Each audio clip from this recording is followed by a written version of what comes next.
By the late 1800s, North America's mountains brought the expansion of railroads to a standstill.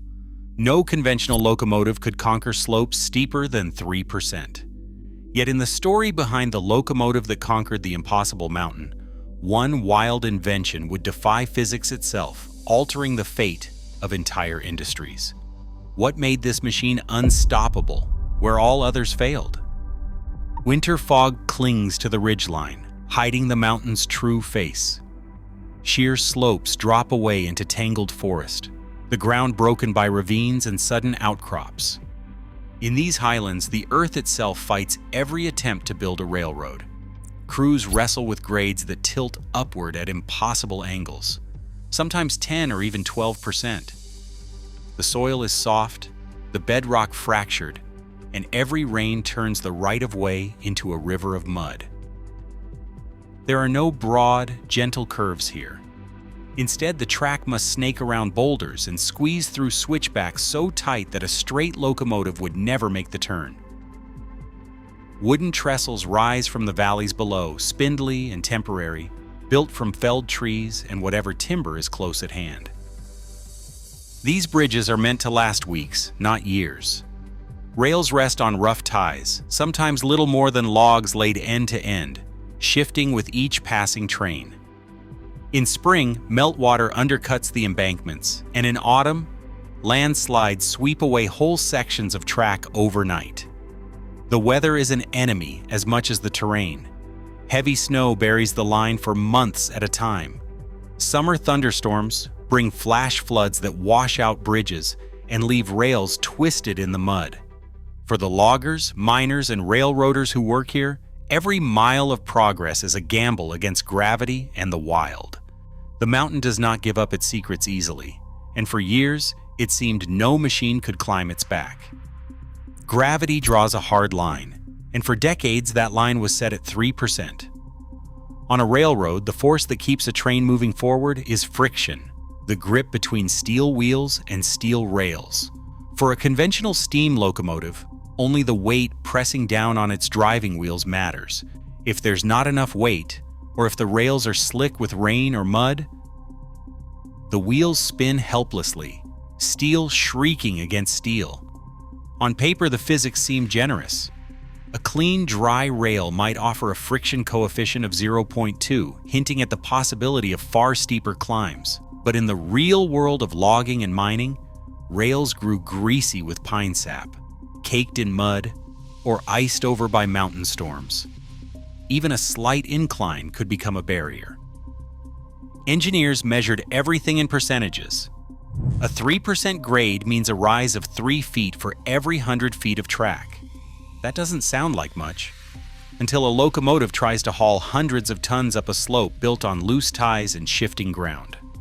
Above 3%, the force needed to pull a train uphill outstrips what friction can deliver. The result is wheel slip, and with it, disaster, stalled trains, wasted fuel, and crews stranded on the mountainside.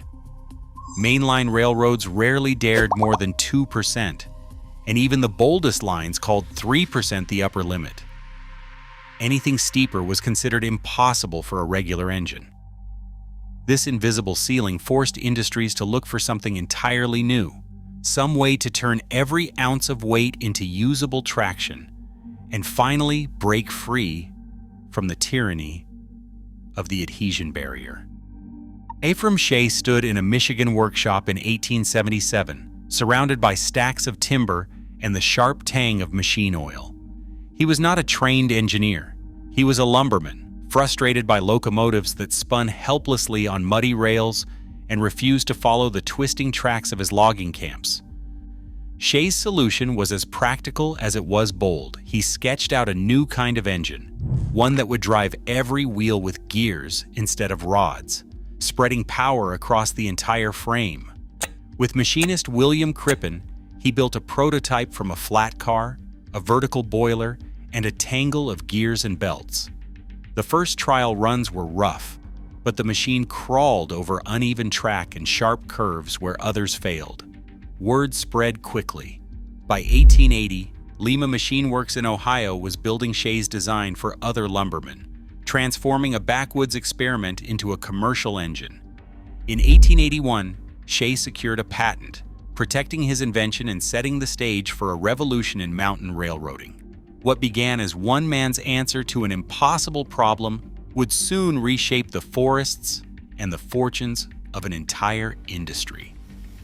A Shay locomotive moves with a rhythm all its own, every part working in concert to deliver power where it's needed most.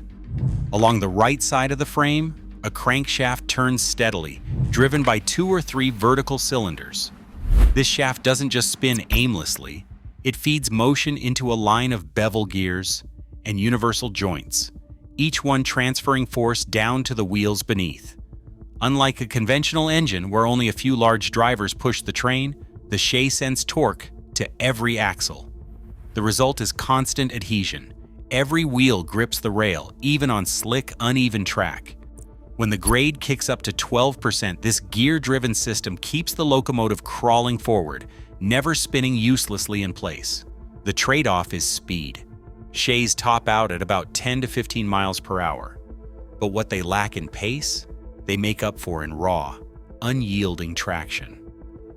The offset smokestack and the steady chatter of gears are signatures of this design, built for muscle rather than grace. On these mountains, that's exactly what it takes. Competition in the world of geared steam brought out some of the most inventive machines ever to climb a mountain. The Climax, first built in 1888, stood apart with its 2 cylinders angled beneath the boiler, driving a central shaft that powered both trucks through a series of gears. This setup gave the Climax a reputation for ruggedness and brute strength, but at higher speeds, crews complained about the harsh vibration that rattled everything from cab windows to the engineer's teeth. About 1,100 Climax locomotives rolled out of the Corry, Pennsylvania works, making them the second most common geared engine after the Shay. Then came the Heisler in 1891, with its distinctive V-twin cylinders set at a 45-degree angle. The Heisler's central drive shaft and bevel gears produced a smoother, more balanced ride, less chattering, more speed. It could handle mixed freight as well as heavy logs, and its stability made it a favorite on lines that demanded both power and finesse. Nearly 900 Heislers were built, each one a testament to the idea that there was more than one way to conquer impossible terrain. These rival designs, Climax, Heisler, and Shay, became characters in their own right, each with loyal crews and fierce defenders, each carving its own path up the mountainside. Dawn in the logging camps began with the hiss of steam and the sharp ring of axes. Track crews, faces streaked with soot, pulled up rails and relaid them almost every week, shifting the line as the forest retreated. Sometimes the only support for the rails was a row of tree trunks, cut and stacked in the mud. When a bridge washed out, men built a new trestle from green timber by noon and ran a train across it by dusk. The work was improvisation in motion. Field repairs done with whatever tools or spare parts could be carried in a battered toolbox. Grease was slathered onto gears in the rain, and broken drive shafts were swapped out in the cold, with the engine's heat the only comfort. The locomotives became more than machines. Crews gave them nicknames: Old Centipede, Sidewinder, drawn from the steady, clicking rhythm of their gears, a sound that echoed through the woods and signaled hope that the day's haul might make it out before the next storm. In every camp, the line between man and machine blurred, each depending on the other to survive the mountain's daily demands. Steel gears grind against the silence as Shay No. 5 claws up the switchbacks of Cass Scenic Railroad. Here, the grade pitches to 11%, a slope that would stop any conventional locomotive cold. The engine's weight presses down on every wheel, and the drive shaft delivers torque with a relentless mechanical heartbeat. The rails glisten with mist, the air thick with the smell of oil and coal smoke. Each revolution is a contest with gravity, Sanders spray grit onto the steel, every grain a defense against the risk of slipping backwards. The ascent is slow, barely 6 miles per hour, but the train never falters. At the summit, the mountain gives way, and the valley drops out beneath the trestle.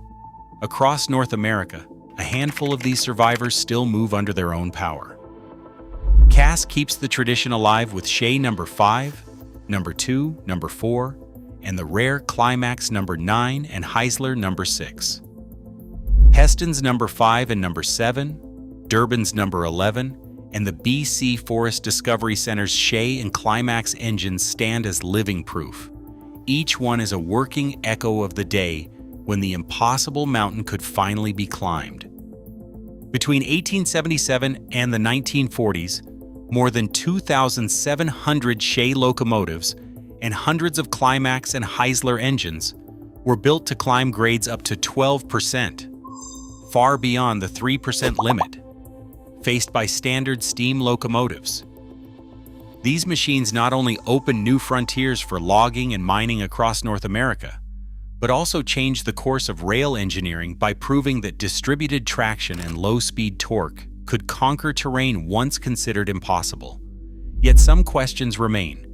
The total number of surviving geared locomotives is still debated, and many original crew stories were lost as companies closed and camps vanished. Today, preserved examples at Cass Scenic Railroad and other sites offer direct evidence of their impact, running on the same steep tracks they once tamed. The lasting lesson is clear. Necessity drove invention, and the principles behind these engines still shape how we solve engineering challenges in difficult environments.